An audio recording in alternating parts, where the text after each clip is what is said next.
Fancy Bear is said to be snuffling around at least one US Senatorial office. The US National Security Council meets to consider Russian election interference. Notes on Chinese and Iranian cyberespionage. New malware loaders are offered on the black market. Smart home hubs are shown to be hackable.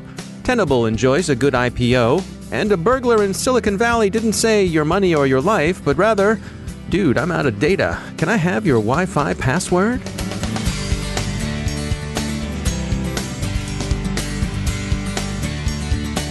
Now I'd like to share some words about our sponsor, Cylance. AI stands for artificial intelligence, of course, but nowadays it also means all image or anthropomorphized incredibly. There's a serious reality under the hype, but it can be difficult to see through to it. As the experts at Cylance will tell you, AI isn't a self-aware Skynet ready to send in the Terminators. It's a tool that trains on data to develop useful algorithms. And like all tools, it can be used for good or evil. If you'd like to learn more about how AI is being weaponized and what you can do about it, visit threatvector.cylance.com and check out their report, Security Using AI for Evil. That's threatvector.cylance.com. We're happy to say that their products protect our systems here at the CyberWire, and we thank Cylance for sponsoring our show. Major funding for the CyberWire podcast is provided by Cylance. From the CyberWire studios at Data Tribe, I'm Dave Bittner with your CyberWire summary for Friday, July 27th, 2018. The Daily Beast reports that Fancy Bear is snuffling around Senator Claire McCaskill and some of her staffers. She's a Democrat of Missouri. The GRU apparently phished the senator's office with emails purportedly to notify them that their mic's passwords had expired and directing them to a link that would enable them to reestablish their access with a new password. That link, which of course was bogus, led to a nicely convincing page that looked just like the U.S. Senate's Active Directory Federal Services login page. Each phishing email contained a distinctive link that displayed the target's email address on the phony password reset page. This, of course, lent credibility to what might otherwise be a bald and unconvincing narrative. Senator McCaskill's office appears to be one of the targets Microsoft's Tom Burt alluded to at the Aspen Security Forum last week when he told symposiasts that Redmond had found a fake Microsoft domain being used against various political campaigns. Senator McCaskill is up for re-election this year. She said she's not ready yet to talk about Fancy Bear's phishing attempt, but her office may have something to say next week. The U.S. National Security Council is meeting today in a session chaired by President Trump to discuss election vulnerabilities and, in particular, the prospect of Russian interference in the coming midterm vote. For all the recent concern expressed in the U.S. about Russian election and infrastructure finagling and reconnaissance, Russia's not the only adversary the U.S. faces in cyberspace. This week's report by the National Counterintelligence and Security Center takes note of extensive Chinese and Iranian operations as well. In these last two cases, the recent activity has tended towards cyberespionage of an industrial kind. Chinese operators work to gain commercial advantage. The center's report listed the areas that have drawn the attention of Beijing's intelligence services: oil, gas, and coal bed methane gas energy extraction technologies, smart grids, solar and wind power, biopharmaceuticals, especially new vaccines and drugs, defensive marine systems and radar technologies, hybrid and electric vehicle systems, pollution control, high-end computing and numerically controlled machines as used in manufacturing, space infrastructure and exploration technology, synthetic rubber, rare earth materials, quantum computing, and next-generation broadband wireless. With Iran, the goals are less economic advantage than they are direct, hard kinetic power. Tehran's hackers are out for technology that could improve its missile and space programs. The Iranian threat group called out in the center's report is being called Rocket Kitten, it being as customary to give Iranian groups feline names as it is to call Russian ones bears. Rocket Kitten is not to be confused with Rocket Man, who's either Kim Jong-un or Elton John. So again, for those of you keeping score at home, if it's a bear, it's Russian. If it's a panda, Chinese. Cats and kittens are Iranian because, of course, Persian cats. There's less system about other countries, although there's some disposition to see North Korean cobras and Indian elephants, which somehow seems a throwback to the representation of delirium tremens in the old classic pre-code animated cartoons they used to show really early on Saturday mornings, like Farmer Brown or Betty Boop. Anyway, Flashpoint researchers report that malware loaders continue their evolution and proliferation. They offer 2 new loaders, Aurora and Cardon, as examples. They're both for sale in dark web criminal markets.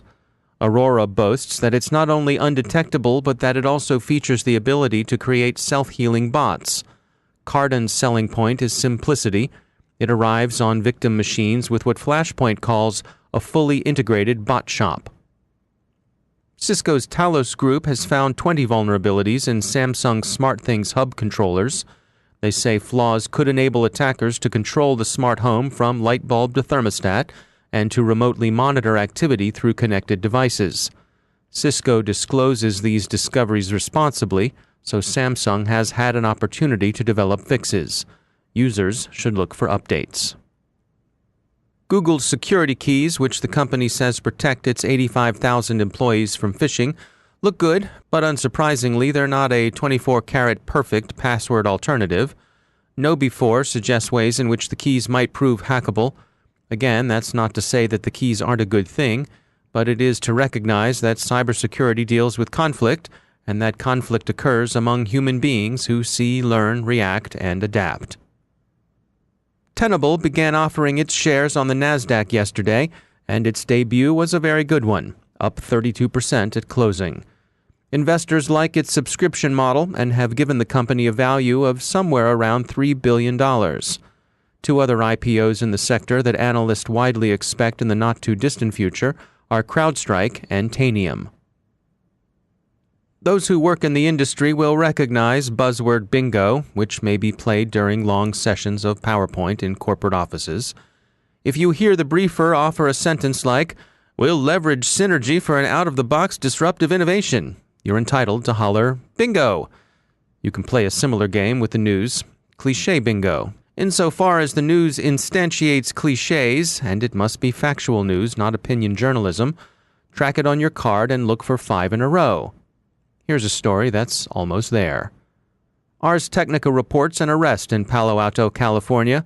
That's the very heart of Silicon Valley, of course, in which a young man, aged 17, so his name has been primly redacted from the police reports, broke into a couple's home in the middle of the night. He appeared in their bedroom and awakened them with a request to use their Wi-Fi, because, as he put it, he was out of data. He was wearing a mask at the time. That's at least 4 clichés right there. If it turns out he wanted the Wi-Fi so he could play Fortnite, we'd be hollering bingo loud enough so everyone could hear from Baltimore to Berkeley. Sad. Today is Sysadmin Appreciation Day, the 19th annual one. Do something nice for your systems administrators, and remember, the 4 saddest words in the world when spoken by a manager are, "Why don't we just..." Make them happier words by following them with, "Knock off early and go out for pizza on the company dime." Have a great weekend, everybody. And now a bit about our sponsors at VMware. Their trust network for Workspace ONE can help you secure your enterprise with tested best practices. They've got 8 critical capabilities to help you protect, detect, and remediate. A single open platform approach, data loss prevention policies, and contextual policies get you started. They'll help you move on to protecting applications, access management, and encryption. And they'll round out what they can do for you with micro-segmentation and analytics.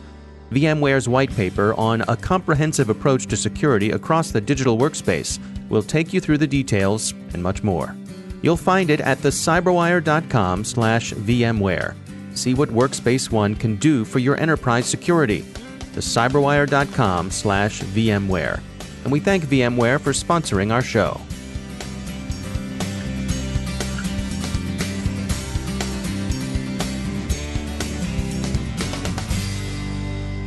And joining me once again is Dr. Charles Clancy. He's the director of the Hume Center for National Security and Technology at Virginia Tech. Dr. Clancy, welcome back. Over the years, we've seen more and more RF spectrum being carved out, being reprovisioned, I suppose, for digital services, and that makes sense. But I'm wondering, is it automatic that as we carve away analog, what used to be analog radio spectrum, does the stuff that replaces it automatically become digital?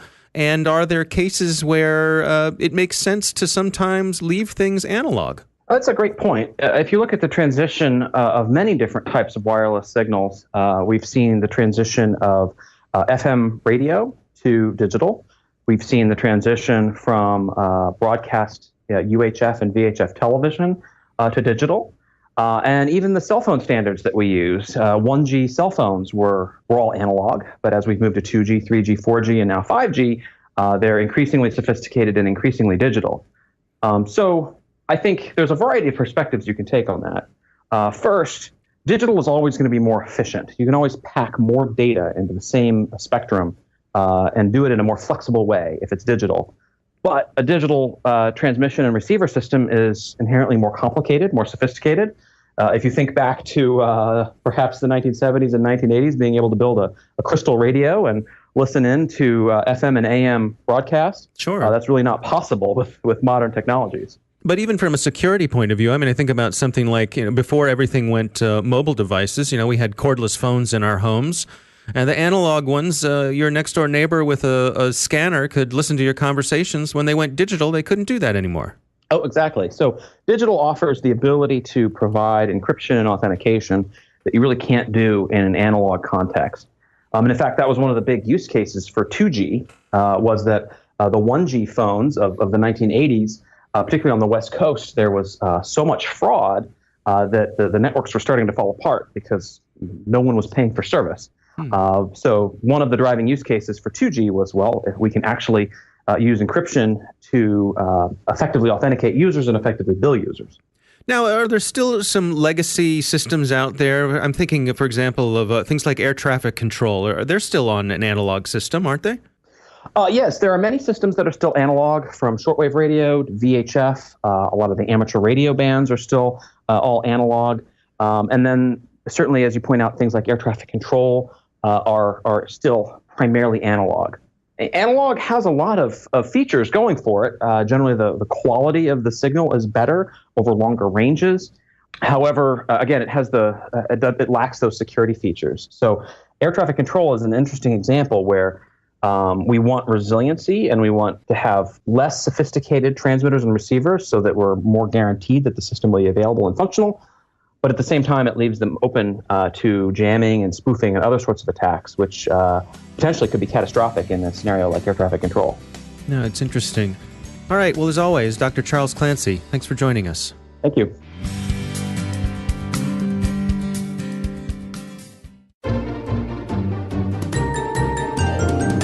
And now a word from our sponsor. Who's that sponsor, you say? Well, it's none other than the mysterious team behind the spectacularly successful fake security booth at RSA 2018. You remember. It was the one with no vendor name, no badge scanning, and the charismatic snake oil salesman pitching his imaginary cybersecurity cures for all that's ailing businesses around the world. So who was behind that booth? Why did they do it? Who's really sponsoring our show today? Get the answers you've been dying to hear and hear the story behind the booth at fakesecurity.com/cyberwire. That's fakesecurity.com/cyberwire. And we thank whomever it is for sponsoring our show.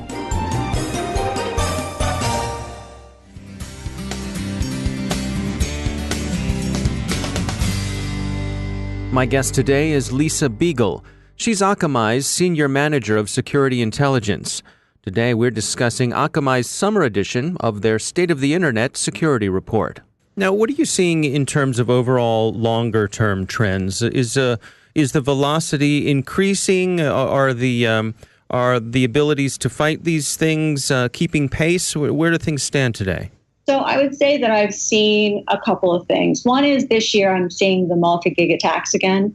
Whereas last year, you probably saw anything around 200 megs of sorts was kind of the highlight.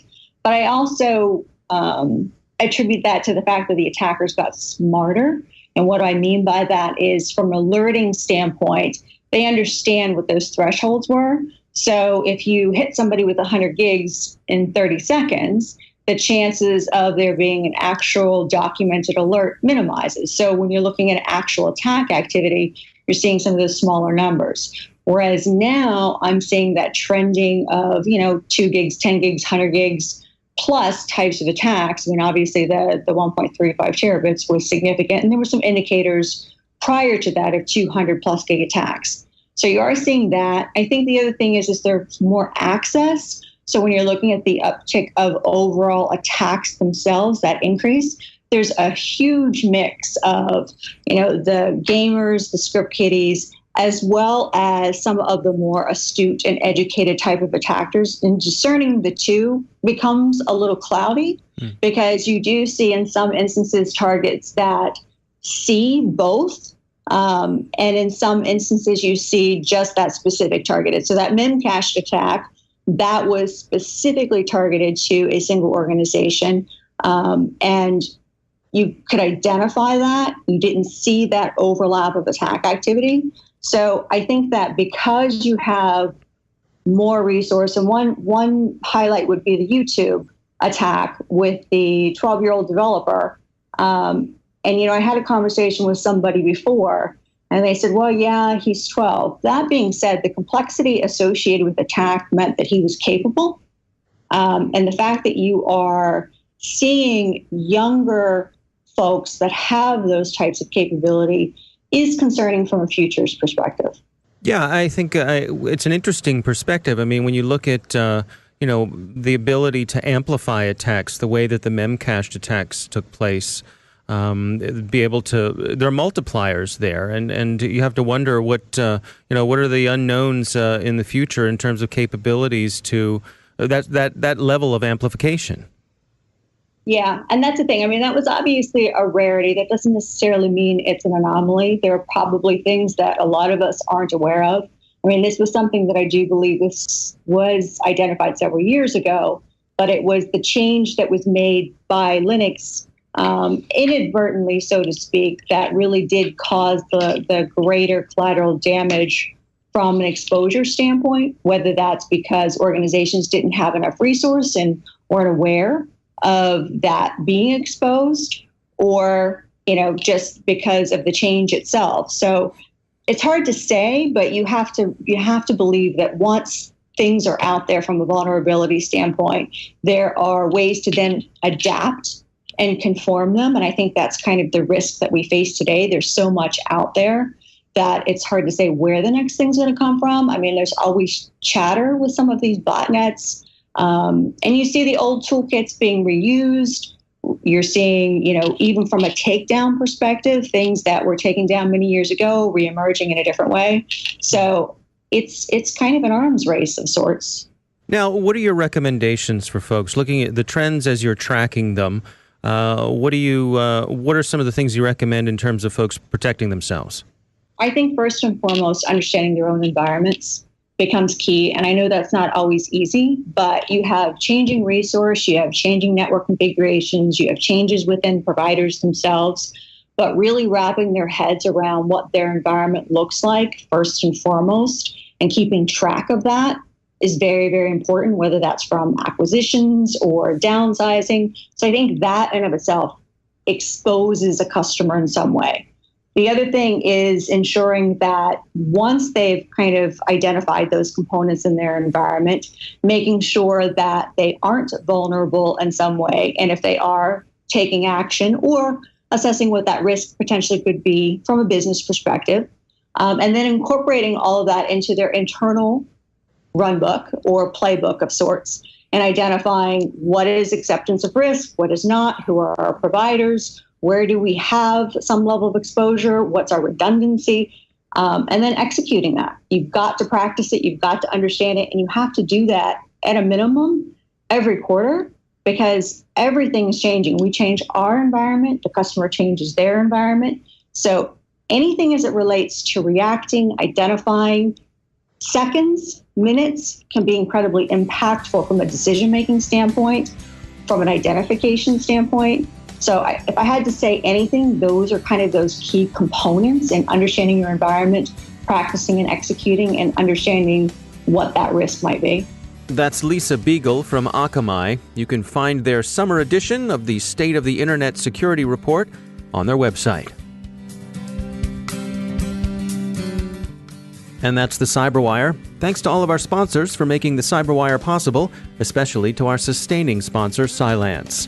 To find out how Cylance can help protect you using artificial intelligence, visit Cylance.com. And Cylance is not just a sponsor, we actually use their products to help protect our systems here at the CyberWire.